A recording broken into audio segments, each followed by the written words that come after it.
Bonjour à tous, je suis Anne-Emmanuelle Maire, spécialiste en techniques de créativité et vous écoutez l'émission Idées folles sur Radio Axe. Idées folles, c'est l'émission qui vous révèle les techniques des pros pour trouver des idées de folie.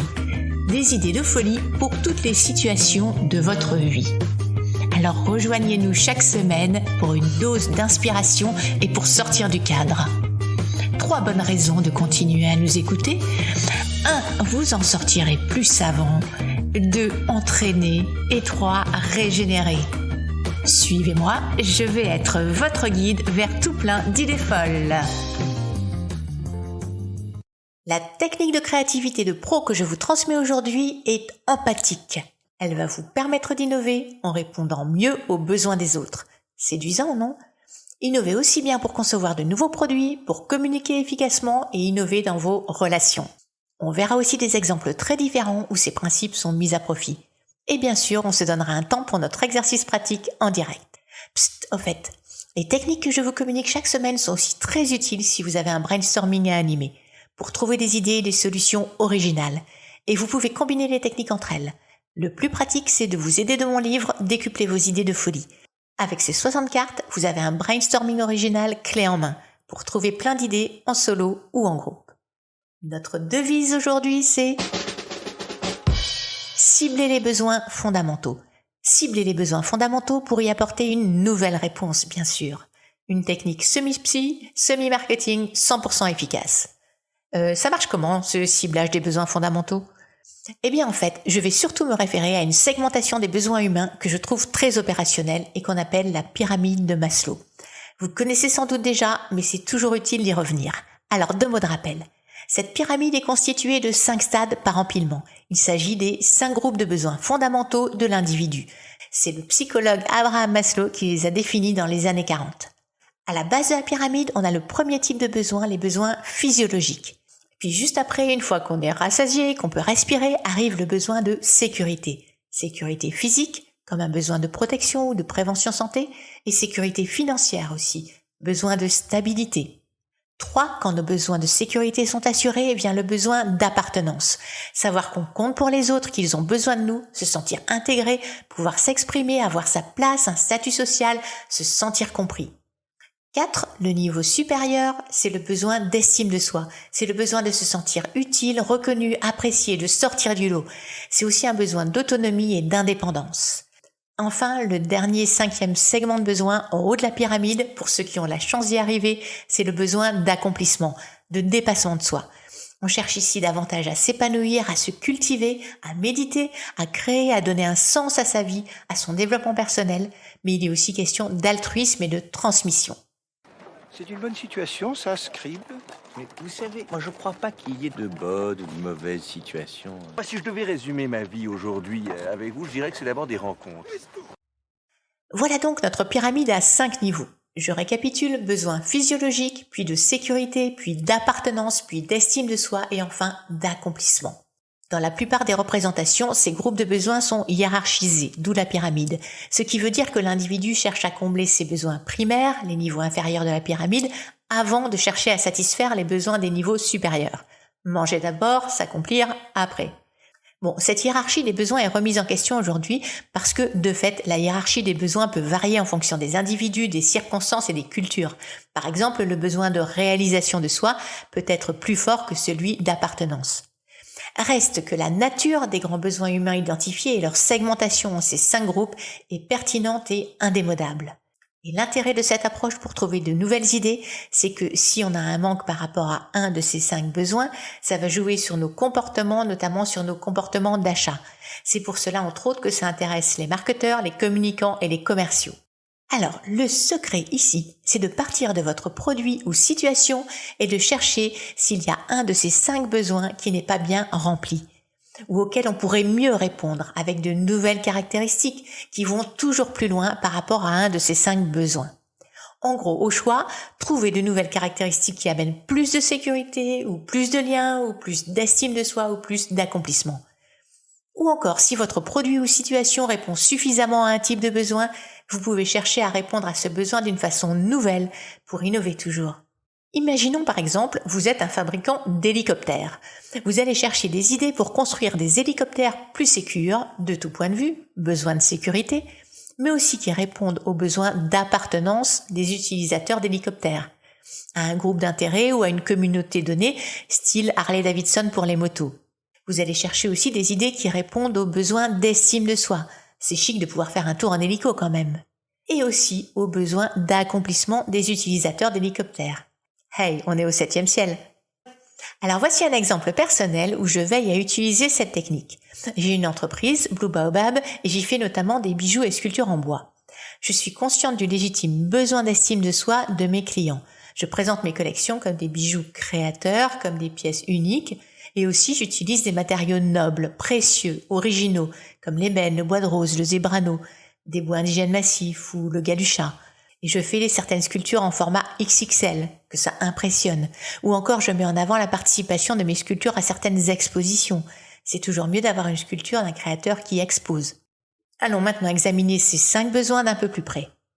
Vous cherchez des idées qui répondent aux besoins de sécurité ? Pensez assurance. Toutes les assurances sont une réponse à nos besoins de sécurité, à notre aversion pour le chaos, au risque de tout perdre. Pensez sécurité dans le logement, comme la télésurveillance, ou encore dans les transports, concevez des engins fiables et orientez une partie de votre communication sur la sécurité. Ou communiquez sur la peur, tout en restant éthique. Mettez en avant la qualité, le SAV, en bref, rassurez. Vous voulez maintenant des pistes pour répondre aux besoins d'appartenance ? Par exemple, bâtissez une communauté autour d'une marque ou d'un concept. Il y a 1000 moyens de faire ça aujourd'hui, notamment avec les réseaux sociaux, les groupes. Les réseaux sociaux ne s'y sont pas trompés d'ailleurs. Ils utilisent un vocabulaire très axé sur le besoin d'appartenance, comme se connecter, aimer, liker, partager, groupe, contact. Répondez aux besoins d'affection, par exemple, comme le fait le secteur du bijou. Ou, comme Coca-Cola, orientez votre communication non sur les besoins physiologiques, mais sur le besoin d'appartenance. Vous voulez des pistes maintenant pour répondre aux besoins d'estime de soi ? Alors, les industries du luxe nous en fournissent par paquets, plus ou moins subtils et bien ficelés, mais toujours la même ficelle qui marche. Regardez comment BMW ou Audi communiquent, ou les grandes marques de mode, ou encore les tours opérateurs pour voyages de luxe. Et dans ce domaine, on utilise beaucoup les termes élégance, privilège, exclusif, raffiné, vente privée. Des pistes maintenant sur le besoin d'accomplissement de soi, le haut de la pyramide, vous savez ? Offrez des expériences, comme on dit maintenant, et non trop basiques de simples produits ou prestations. Parlez challenge, inspiration, apprentissage, culture, développement personnel, mais aussi dons à des organismes caritatifs et plaisir de transmettre. Clémentine, case 1. Les besoins physiques. Manger, dormir, respirer, se mettre à l'abri du froid. Clémentine, next step. Besoin de stabilité, de sécurité. Maison dure. Certitude d'avoir un salaire qui tombe à la fin du mois. Une vie un minimum organisée. Bon, je crois que tout le monde est OK là-dessus. Non, enfin, pas tout à fait. Jean-Claude, par exemple, il vit dans un camping-car. Next step. La famille. Le besoin d'amour. Alors, je le rappelle, on est au cœur d'une méthode d'innovation pyramidale qui consiste à checker les 5 niveaux de besoins de la pyramide. Que votre projet porte sur un nouveau produit, un service, une relation ou une communication, ou encore l'amélioration d'une organisation, innovez en cherchant à mieux répondre aux besoins physiologiques, de sécurité, d'appartenance, d'estime de soi ou d'accomplissement des personnes concernées. Allez, 4 exemples dans le domaine des objets connectés. Premier exemple, un objet connecté qui répond aux besoins physiologiques, le niveau 1 de la pyramide. Alors ça peut être un monitoring des fonctions vitales comme le fait le bracelet connecté Withings Inspire Health ou encore la gourde intelligente Hydrate Spark de la société Hydrate qui aide les sportifs et les vacanciers à maintenir un taux d'hydratation suffisant. Alors la bouteille est reliée à une application dans laquelle il faut indiquer sa taille, son poids, son niveau d'activité, son lieu de vie et puis avec l'aide de ces informations, Hydrate Spark suit la consommation d'eau de l'utilisateur et son hydratation corporelle. Alors la gourde envoie une notification sur le smartphone lorsque le moment est venu de se réhydrater. Voilà donc un exemple de réponse au premier niveau de besoin dans le domaine des objets connectés. Deuxième exemple, un objet connecté qui répond aux besoins de sécurité. Eh bien ça va être une caméra de télésurveillance qui envoie des alertes à votre smartphone. Troisième exemple, un objet connecté qui répond aux besoins d'appartenance. Alors ça peut être un smartphone tout simplement parce que le smartphone a vraiment plein de fonctionnalités et d'applis qui vont dans le sens du lien, du contact. Quatrième exemple, un objet connecté qui répond aux besoins d'estime de soi. Eh bien, on a l'exemple de la raquette de tennis connectée Balobat pour mesurer ses performances sportives. Cinquième exemple, un objet connecté qui répond aux besoins d'accomplissement maintenant. Alors, on a les lunettes de soleil Bluetooth de Zungle. Ces lunettes, protègent les yeux, mais permettent aussi d'écouter de la musique et de passer des appels sans avoir à utiliser d'écouteurs. Alors, à l'aide d'une technologie sonore invisible, elles diffusent le son aux oreilles par le biais des os du crâne et non par l'air comme le font les écouteurs classiques. Et pour écouter la playlist, il suffit de connecter ses lunettes à son smartphone en Bluetooth. Encore une pyramide d'exemples. Vous savez, j'aime beaucoup le bois, l'ébénisterie, le mobilier de style et design, la chaise en particulier. Alors, on va parler chaise et pyramide. Voilà déjà un siège qui répond aux besoins de sécurité. La chaire, aka la cathèdre ou la chaillère. Alors la chaire était utilisée au Moyen-Âge, son dossier est très haut, il est plein et il faisait fonction de protection contre les coups de froid mais aussi contre les coups d'épée dans le dos. Je te promets mes bras pour porter tes angoisses. Deuxième exemple, voilà maintenant un siège qui répond aux besoins d'appartenance, de lien. C'est le siège qu'on appelle le confident. Le confident, appelé aussi conversation, vis-à-vis ou tête-à-tête, c'est un double fauteuil en forme de S qui permet à deux personnes de discuter sans avoir à tourner la tête. C'est une invention qui date du Second Empire et ce siège de confident, il est double en général, mais il peut aussi être triple, voire multiple, avec plusieurs S qui sont associés ou alignés. On parle alors d'indiscret. Besoin de rien, envie de toi. Troisième exemple, maintenant une chaise qui répond aux besoins d'estime de soi, en très m'as-tu vu. Alors c'est la chaise bergère de Fredriksson-Stallard, c'est une sorte de trône futuriste qui fait parfaitement écho aux besoins d'estime et de prestige. Il me dit que je suis belle, qu'il n'attendait que moi. Il me dit que je suis celle, juste faite pour ses bras. Enfin, un siège qui répond aux besoins d'accomplissement. La Sonic Chair. La Sonic Chair, c'est une sorte de bulle sonore qui a été faite par Designatics. Elle permet de s'asseoir comme à l'intérieur d'écouteurs géants. Elle intègre un concentré de technologie, un amplificateur 4 voix, un caisson de basse et une impressionnante membrane acoustique au fond du fauteuil. Cette chaise prévoit aussi des supports pour tablettes et portables. Alors parlant de chaise, j'en profite pour vous transmettre un bon filon. Je fais des présentations, des formations des techniques de créativité où j'illustre chaque technique créative avec des modèles de chaises design très différentes. Alors c'est très sympa parce qu'on part des 60 cartes de mon livre qu'on tire au hasard et à chaque carte correspond une technique ou une approche créative qu'on explique et qu'on prend en main et qu'on illustre avec une ou plusieurs superbes modèles de chaises. Alors je complète aussi ces tirages tuto avec d'autres choses que des chaises, des choses plus abstraites pour comprendre comment on peut appliquer les techniques créatives dans tous les domaines, comme la communication, la conception d'un site internet ou encore la gestion du changement. Vous le voyez, la pyramide des besoins de Maslow, c'est un système étonnamment simple et très pertinent pour trouver des idées pour un nouveau business ou pour un produit ou pour une communication. Mais pour trouver des solutions face à un problème personnel ou relationnel, est-ce qu'on peut aussi l'utiliser ? Eh bien, vous vous en doutiez, la réponse est oui, et on va le faire sous forme d'exercice ensemble. Prenons le cas d'une relation professionnelle. Vous constatez que vos échanges avec Lancelot sont un peu tendus. Des idées pour améliorer ça ? Alors souvenez-vous, on fait appel à nos 5 besoins pyramidaux. Alors vous vous posez les 5 questions.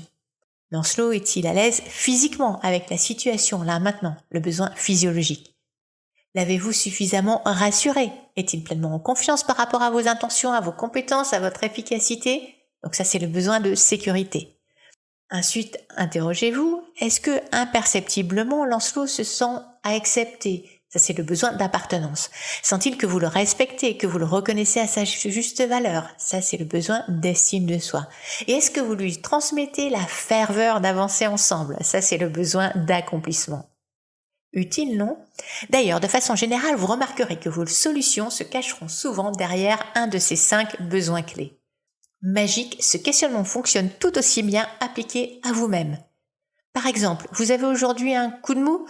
Orientez votre regard vers l'intérieur et faites le point. À quel niveau ressentez-vous un manque ? Avez-vous 1. Assez dormi ? 2. Êtes-vous en confiance affectivement, financièrement, physiquement ? 3. Qu'en est-il de vos liens familiaux, amoureux, d'amitié ? Sont-ils positifs ? 4. Avez-vous le sentiment d'être respecté? Et 5. Avez-vous le sentiment de faire quelque chose de votre vie ou non? Alors, identifier un manque, ce n'est pas tout à fait solutionner le problème, mais c'est déjà un grand pas, non? Vous savez, en communication positive, aka CNV, on insiste sur le fait de reconnaître nos besoins avant d'exprimer une demande. Eh bien là, nous avons un bel outil avec ces 5 types de besoins qu'on peut checker. Le moment de nous séparer approche, mais nous ne nous quitterons pas sans le traditionnel exercice d'entraînement à faire par vous-même, histoire de continuer un peu à pratiquer cette méthode pyramidale qui, je le rappelle, consiste à répondre aux 5 besoins fondamentaux. Voici donc notre exercice d'entraînement. Trouvez des idées pour vos superbes vacances différentes. Quelles idées folles allez-vous trouver en suivant la méthode des 5 types de besoins pour imaginer vos superbes vacances? Petit truc, je vous rappelle que vous pouvez jouer à fond sur un seul des 5 besoins ou bien au contraire, checker que les 5 besoins seront bien respectés. À vous de voir et d'innover. Belles idées de folie sur les 5 besoins et une belle semaine. Merci d'avoir écouté cette émission Idées folles. Vous pourrez me retrouver sur le site idées-folles.com et sur Facebook, Instagram ou Twitter. Et sur mon livre Décuplez vos idées de folie aux éditions Diathéno. Et pour échanger sur le thème du jour, rendez-vous tout de suite sur le post de cette émission sur ma page Facebook @idesfolles.bluebaobab. Vous pourrez partager en commentaire vos idées de folie sur l'exercice du jour. Alors à la semaine prochaine sur Radio Axe et je vous souhaite de belles idées de folie entre-temps.